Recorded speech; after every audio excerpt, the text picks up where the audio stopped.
ॐ सहनाववतु सहनौ भुनक्तु सह वीर्यं करवावहै तेजस्विनावधीतमस्तु मा विद्विषावहै।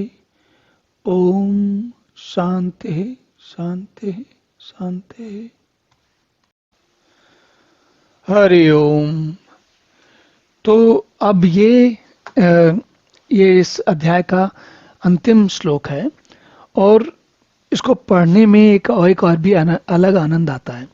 वो आनंद देखिए आप, लगभग हर अध्याय में आपको ऐसा दिखेगा।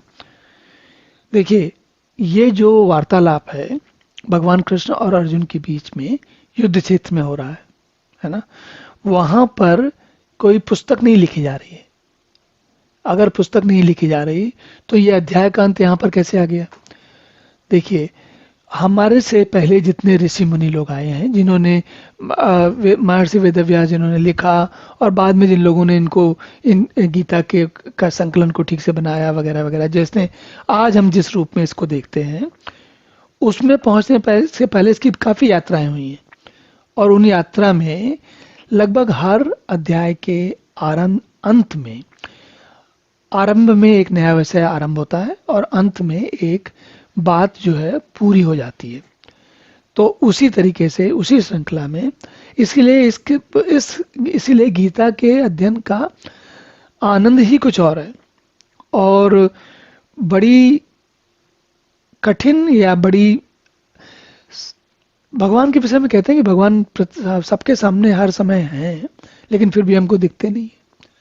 तो उसी तरीके से गीता का अध्ययन, गीता का पठन पाठन, हम में से कोई भी चाहे तो कहीं भी पढ़ सकता है, किसी ने किसी को रोका नहीं है। लेकिन उसके बावजूद इस स्थिति के बाद भी हम सभी जानते हैं कि ये स्थिति में इसको सही बात तक पहुंचने में कितना समय लगता है।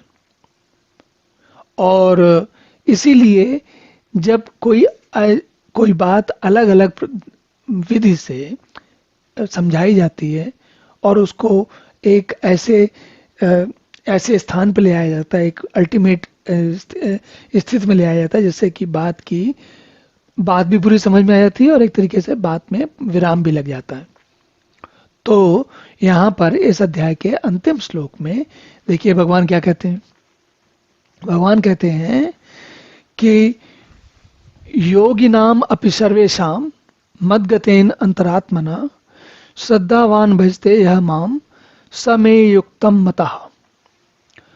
तो योगिनाम अपि सर्वेषां, सारे योगियों में, सर्वेषां सभी योगियों में, जो मद्गतेन अंतरात्मना, जो मुझ में लगे हुए अंतरात्मा से मुझको भक्ता है, श्रद्धावान भजते यह माम, जो श्रद्धा से मुझे भजता है, उसी को, वही मुझे सबसे ज्यादा मान्य है, वो मुझे समझ में आता है। अब इसको कैसे समझेंगे? देखिए, भगवान ये कह रहे हैं कि जो पूरे अपने अंतरात्मा से, अपने मनन निधिध्यासन की उस अवस्था से जिसमें कि वो लगातार लगा रहता है। लगातार शब्द को भी थोड़ा यहाँ ध्यान से समझना चाहिए। लगातार का मतलब ये नहीं है कि आप हर सेकंड, हर मिनट, हर घंटे, हर मिनट, हर सेकंड लगे रहते हो। लगातार से यहाँ अर्थ ये है कि देखिए, हम सभी को अपने जीवन के सामान्य काम करने होते हैं। हर ऐसा कोई व्यक्ति नहीं है जिसे अपने दिन की नित्य प्रतिक्रियाओं से छुटकारा मिल सकता है, जिसे अपनी जीविका की कोई व्यवस्था करने से छुटकारा मिल सकता है, या अपना जीवन चलाने के लिए जो कुछ भी आवश्यक है उससे छुटकारा किसी को नहीं मिलता। तो वो हमें करना है। लेकिन उस जीवन को चलाने के बीच में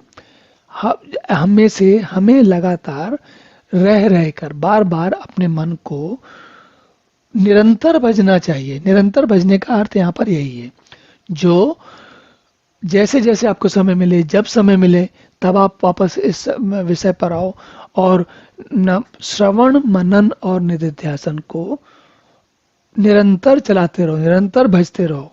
किसको? उस परमात्मा को समझने की चेष्टा करो, जिसको समझने के बाद कर्म फलों से जो बंधन है उसकी मुक्ति हो सके। तो अब इस अध्याय को यहीं समाप्त करते हैं। अब इसके बाद आगे देखेंगे।